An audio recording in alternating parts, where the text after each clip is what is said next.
This meeting Hello, is everybody, and thank you for joining me. It's Allan Laboucan with the Rocks and Stocks News website. I've got an exciting guest, Christina McCarthy, runs Paycore, and Paycore just put out some excellent results today from their project in Nevada.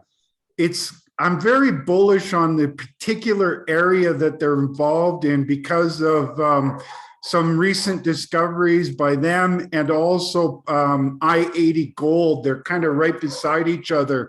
I think they've got a next emerging Nevada area. And I wanted to talk to Christina about these results today. Christina, thanks for joining. Thanks for having me. I appreciate it. So what was it? 13 grams equivalent over 25 meters, following on previous results, a very high grade as well. Let's get into it, Christina. Yeah, you know what? I'll share my screen here and I'll pull up the table of some of the results that we just announced here today. Glad you're doing that, Christina. There it is. There's a couple of things I saw on this map that really excite me. You've got the Oxide target right at surface, and then you've been drilling below that at the main zone. The main zone, let's start with that. You've had two sets of good results now. So entirely this left side of the table here. So 1, 2, 3, 4, 5, 6. That's 6 holes is all that we've announced to date. And why that's so exciting is that this property has not been drilled in over 50 years. The hole that we released today, the last 2 rows at the bottom highlight the red hole that you see right here, GH2104. It's sort of laterally there with where the FAD shaft is located, and it hit 25 meters of 11.5 grams gold equivalent.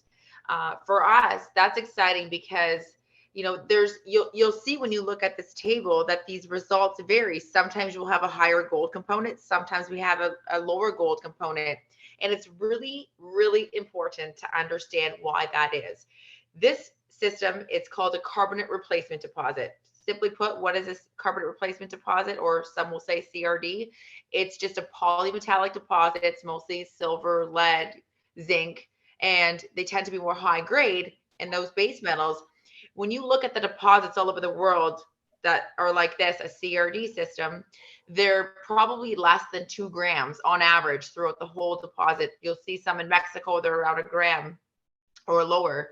And the reason that is because, again, it's CRD, so it's highly base metal focused. But what's really exciting and unique about the FAD project is its location. Because it's located directly next to the big producing or the past producing Archimedes pit, but a big Carlin system, we get a Carlin overprint on top of that system. So you're essentially getting 2 mineralized events. You're getting your carbonate replacement deposit and you're getting Carlin.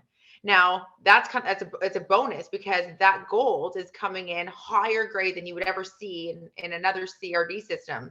So if you look all over the globe for another CRD system with those kind of grades, you probably won't find one. And it's, again, all because of where this deposit is located in Nevada near Carlin style deposits.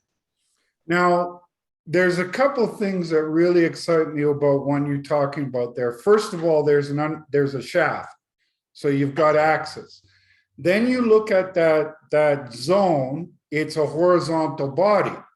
Right now. Inside of that horizontal body, it looks like you've got one fault that uplifted the zone, and you've got another fault that could have dropped it down. I don't know if that's the right interpretation, but there's also what this opens wide up for is, where's all this gold and other metals coming from? Yeah, so like I said, there's 2 mineralized events, and these faults are great conduits for gold mineralization, and that would be the first event, the CRD deposit, right? And so it's related to this intrusion on this over here. That's where you typically see these type of deposits. And so right now, this zone right here, that red area that you see, we know that exists because we obtained all the historical data that was from Hecla and from Homestake. So Hecla was really the last group to work on this, and they did a feasibility report in the 1970s, and they had deemed what they had said was ore reserves of 3.9 million tons. That's short tons, by the way, at 13.6 grams gold equivalent. So 3.9 million tons at 13.6 grams gold equivalent, just sitting there, unmined, waiting to be mined, waiting to be tapped into. And so that's why we know that exists right there. And most of that resource, that was done from underground drilling. And they only did that underground drilling in a very small window of 2 years. And that was because when they built this shaft down, this was being drilled in the 40s. It was probably taking them 8 to 9 months to drill one hole 70 years ago, because they didn't have the technologies that we have today to drill much quicker RC holes, wedge holes, the core holes. You can drill much more efficiently in a strategic approach to your exploration program. And so what they did is when they realized they produced from up in this area right here, which is our near oxide target, and we'll get to that in a minute. But when they saw the fault crop at surface, they stepped back, drilled, they realized the ore body was there, and then they sunk the shaft and they mined for 2 years. The reason why they only mined for 2 years was because they hit a fault. It flooded the mine, and back then they just didn't have the capacity or the technology to dewater the mine. Nowadays, you'd almost want to say it's similar to like a leaky pipe because of how manageable the water is from in this area, from what we believe so far from the reports and the data, the historic data. So to kind of summarize it here, when you look at this area, we took that old drilling, we put it into this area here where you see that sort of mineralized zone. That's what all that red represents, mineralization. And we've just been honing in right there and then stepping out. Our biggest step out is 200 meters outside of that existing resource. So we're proving the lateral continuity of these deposits. And these CRDs tend to be very lateral and tend to be very high grade. That said, again, we have this excitement of also the Carlin style, which is bringing in more gold grades. We have not barely even touched the surface of what's beneath this pit. And that's because, again, those are holes there that we want to focus on later, because right now it's easier to drill enough holes here to put together a resource that's 43101 compliant, that the market will be able to receive well, as opposed to just drilling the hell out of this thing per se, and just start drilling very higher risk exploration holes way down here. So right now we've decided, let's focus in on the FAD main zone. And these, like I said, if you look at this chart, this table right here, these are the first 6 holes announced to date, the first holes drilled in nearly 50 years. It's right now, we look at the footprint of what we have, just what's known, not what we haven't even tested, but what we know. It's about 1.5 by 1.5 kilometers of a mineralized footprint. So we're pretty excited to test beyond the current footprint that we know is already there, but also want to be able to give the market conviction that there is a substantial resource here, and something in the order of, say, 3 to 6 million ounces gold of a pretty good grade, and so that that the market can have some conviction there. Not a lot of those around these days. No, there's not. And like I said, this one's pretty unique in that it's got 2 mineralized events, making this a lot higher grade. Before we get into the oxide target, you see the bottom of that FAD shaft. Yes. There's a fault right beside it. Mm-hmm. I'm wondering, is there a vertical component that you would be looking at as the mineralizing system? We didn't want to make this map so busy. I like to keep things simple so that people can focus really what the illustration is the message that the illustration is trying to give. So there are several offset faults in here that we don't even show. These are just the major faults that are in the area. And so one fault in particular that I'm excited to follow up on is the Jackson fault over here. And that's because it was largely untested and underexplored. And that's because it was covered in a lot of till and and not being able to be exposed at surface. So you'll see in the appendix of my presentation, I actually highlight this paper that was co-authored by the exploration geologist at Barrick, co-authored by 2 PhDs at the University of Arizona, where they looked at the area and they said there must be more in this area that we don't know about yet. And so in the 90s, they went out there and they realized that there's a lot more structures, a lot more faults out there that have hardly even been tested, again, because they were largely due to being undercover. So that's one that I'm excited to follow up on. And we do know that there was one hole from the historic data, only one hole that was drilled out there that hit ore grade. But, again, drilled so long ago, 70 years ago, where it probably took them 9 months just to drill one hole like that. That whole corridor of your faulting there seems quite exciting to me, how that's all moving things around at depth. Yeah. I mean, you like to have that structure, right? You see a lot of mineralized events that are the result of structure. This one, the intrusive, that's right there on the left here. That's a result of of that CRD system. But multiple structures and other mineralized events occur because of faults and structures, and how you get this. You can get additional mineralization at a second event, right? So that's also what we mean by the younger Carlin event occurring as an overprint and bringing in more mineralization over top of this CRD system. And what are the roots of the CRD for our audience? Tell us a little bit about that, the plumbing system. So again, it's related to an intrusive which is you see right here, and they all usually tend to be more related to base metals and high grade lead and zinc. And so one of the other CRD deposits that I think most folks might be familiar about, and what's very relevant to me, is the Taylor deposit that was owned inside of Arizona Mining. Arizona Mining was sold to South 32 for 1.65 billion US. It was actually Jim Gowans, who was the president and CEO at the time, and who was instrumental in selling that company. So the reason why, when I looked at this and I saw, oh, this is a CRD system, and it reminded me of the high grade lead and zinc that was in the Taylor deposit. So that is why we immediately called up Jim Gowans and said, look at this project. It reminds me a lot of what you guys had over there. Needless to say, Jim Gowans joined shortly after as our non-executive chairman, and he's been invested from the very beginning of this company and participated and supported the company in every financing. And I would say he is probably and I think most would agree with me that he's probably one of the top 10 metallurgists on the globe. Works for Barrick. He just has an unbelievable pedigree. Well, next time you talk to him, you'll have to thank him on my behalf, because we talked, I had featured them on several of my shows back when they were about a 30-cent stock.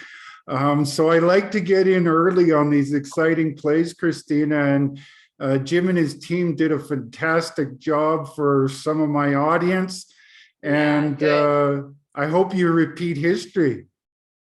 I do too.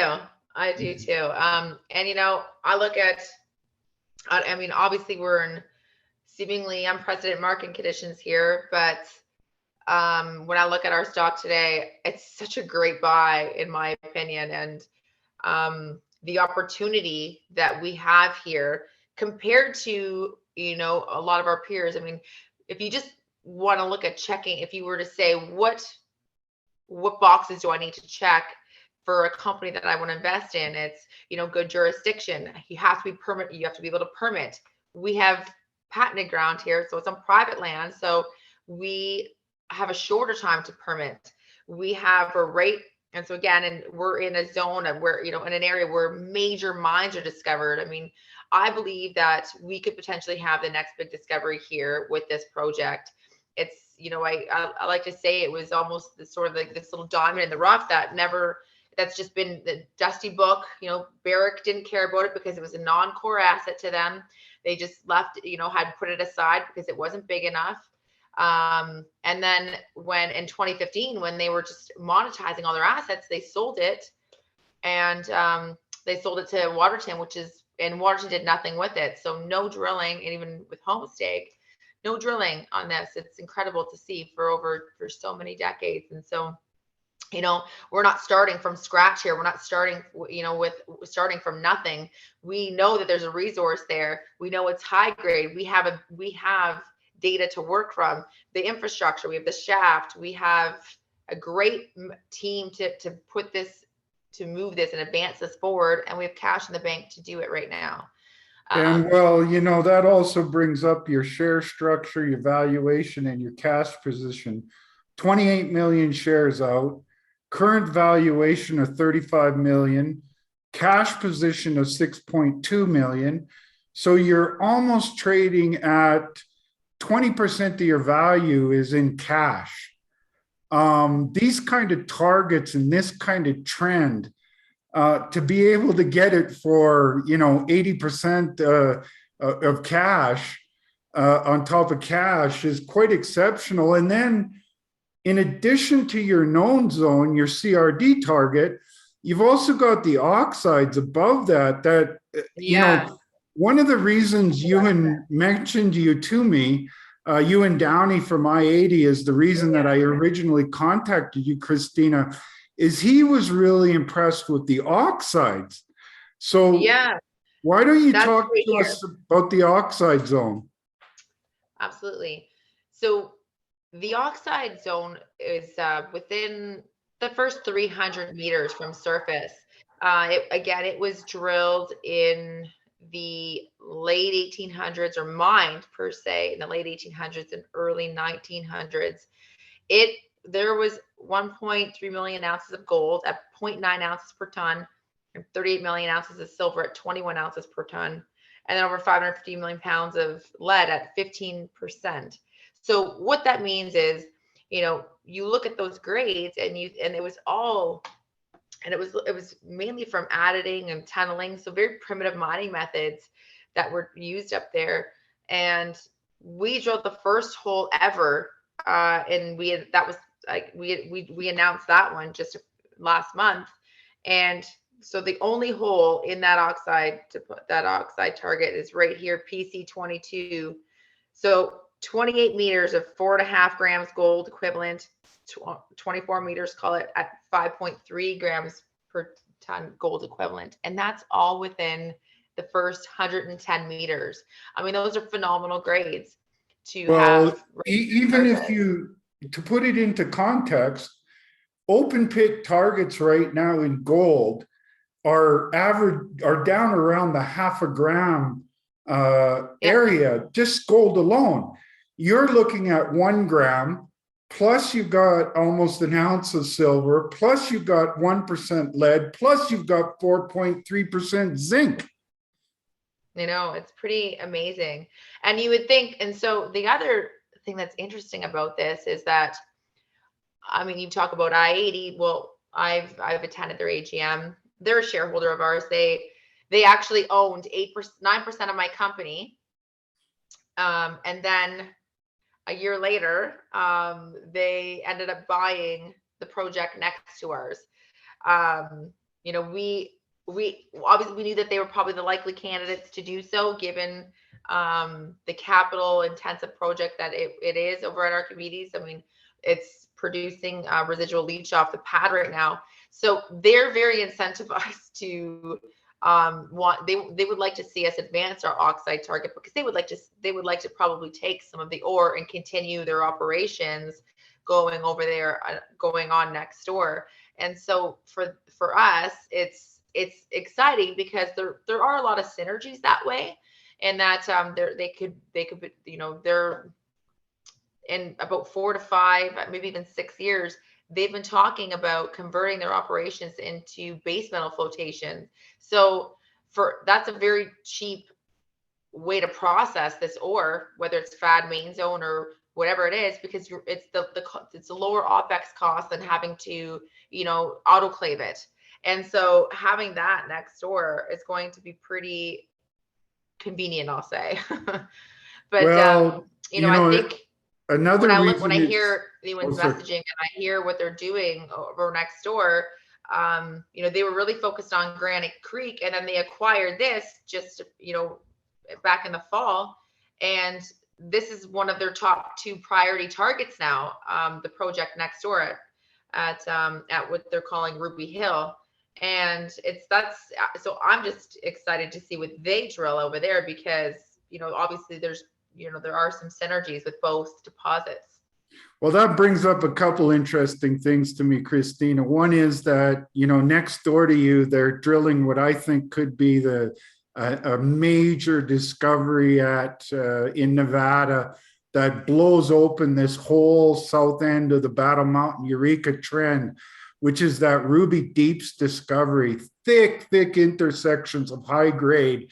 That's going to start creating a lot of eyeballs coming to your immediate area. But you brought up something earlier that's really important too. You've got a world-class metallurgist involved in your project. And, that's important when you're looking at something for an open pitable target, high grade gold, silver, lead, and zinc as well. So, you're in a tremendous position in what I think is going to be one of the hottest areas in Nevada as you guys move forward, as I-80 moves forward. I really believe that too.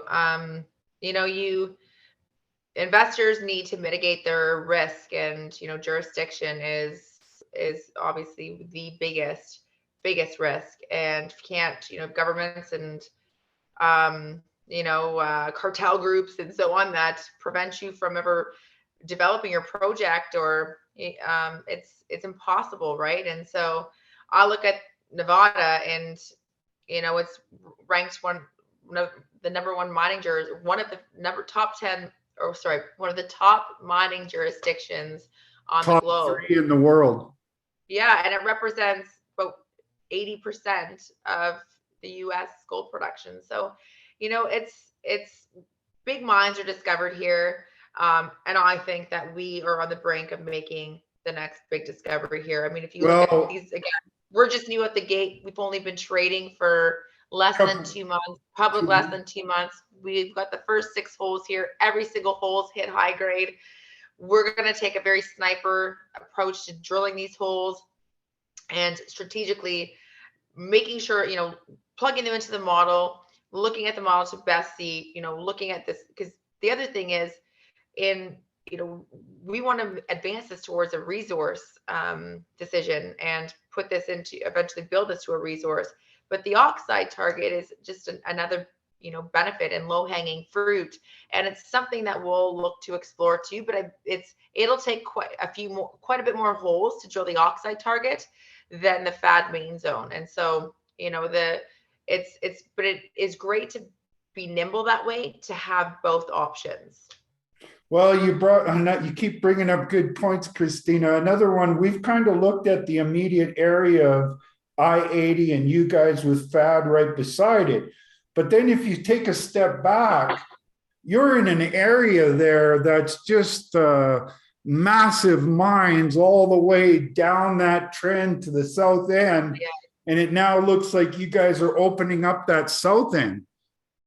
Yeah, I might I'll have a slide on that here to even show you that. It's exciting because, again, a lot of this area, it's because it's a base metal focus. It wasn't really, this is a unique area where you have CRD deposits, which are base metal, and then you get the flux of the Carlin overprint. So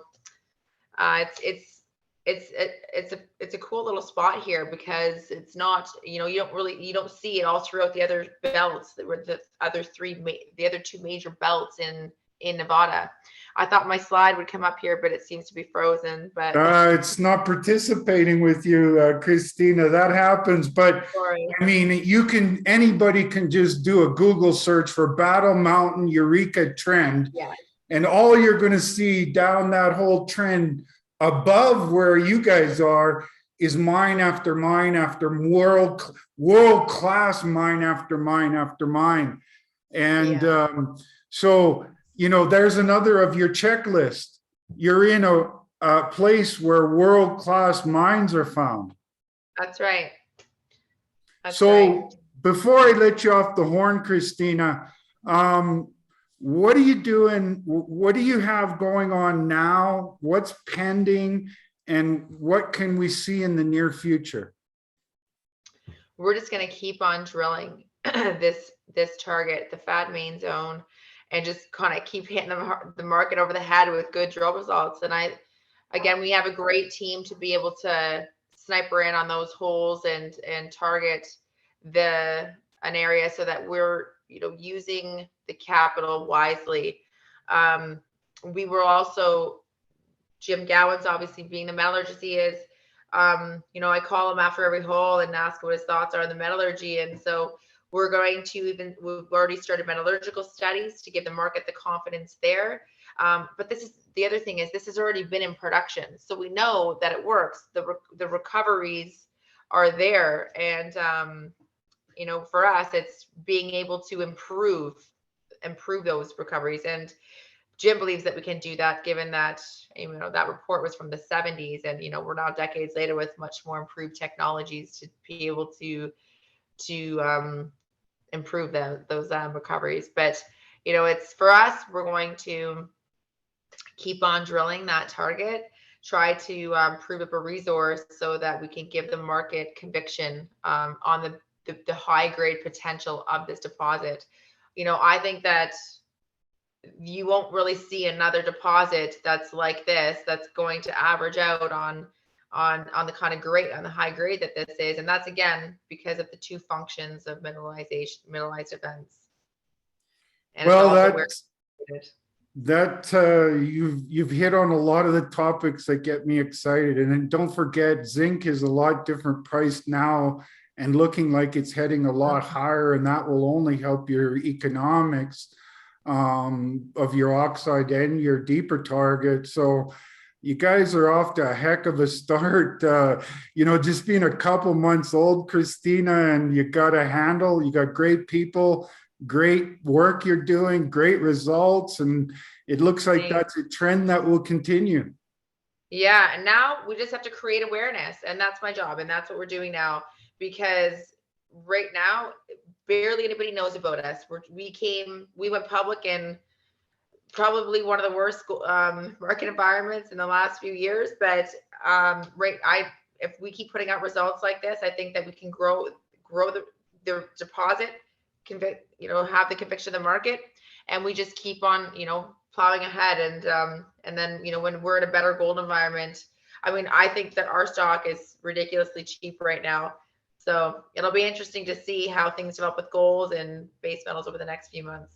Well, you know, when I mentioned to you before, Christina, that when I can find a lot of good companies at cheap valuations, it's usually a sign that the market, it always is a sign that the market's about to turn around.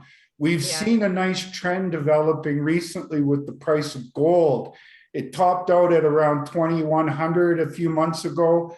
It sold down to 1,800 where it found support. It's starting to make its way higher. And based on those arguments, I think that we're now ready for a significant breakout. And if you look for a breakout and you look at the companies that are making news, doing work, cheap valuations, those are the ones that participate. So I'm awfully excited about what you're doing. I'm really happy that you've chosen to become a sponsor of my website, because I'm going to be pounding the table very hard on you guys and that emerging excitement out of the south end of the Battle Mountain Eureka trend. I'll give people a little bit of a heads up. The PDAC is starting on Monday. I'm putting out a special report on the companies I'm following in the south end of the Battle Mountain Eureka trend. And so you'll be one I talk a lot about, Christina. That's great. I really appreciate your support, Allan, and thank you for having me on the show today. Well, thank you very much. I'm going to close things off. We can have a chat at the other end, Christina, but I'm expecting to hear a lot more from you in the not too distant future. Well, thanks. We're going to make a splash in the market, so stay tuned. I like the sounds of that. Okay, everybody. So, you know, Christina was talking about check marks. Let's start with their valuation. As I said, 28 million shares out, super tight share structure, $35 million valuation, 6.2 million cash. So those are the sort of metrics you look at. Then you start looking at checking off the project boxes. They've got high-grade oxides. They've got this deep zone with high grade, and it looks like it can grow to be a lot bigger. You know, 3 to 6 million ounces potential, and probably more than that you could make an argument for based on these CRD models, and with a handsome grade as well. And, you know, Christina mentioned the takeover that happened for another similar type deposit. That was $2.2 billion Canadian. These guys are in the right area, looking for the right kind of stuff. They're getting it with the truth machine right out of the box. So that tells you they know what they're doing. And, you know, taking all those things into consideration, for investors that are out there looking for good gold stories in Nevada, trust me, there aren't a lot of great ones. But these guys have the making of what I think will be a great one. So, you know, as always, speak with your financial advisors and do your homework. Go to their website and look at their news releases, look at the models they're developing. And I have recently done an interview with Christina a couple of weeks ago on the back of their last set of assay results. So go to my YouTube channel at Rocks and Stocks News, and you'll find that interview with Christina. We talked about a lot of good stuff, but it'll help you to do your homework. And I really believe if you roll up your sleeves and do your homework, you're going to find what Christina described as a diamond in the rough here. And I don't think it's going to be very long before others start, investors, big and small, start understanding this diamond. So on that note, have a great day, and we will talk to you soon.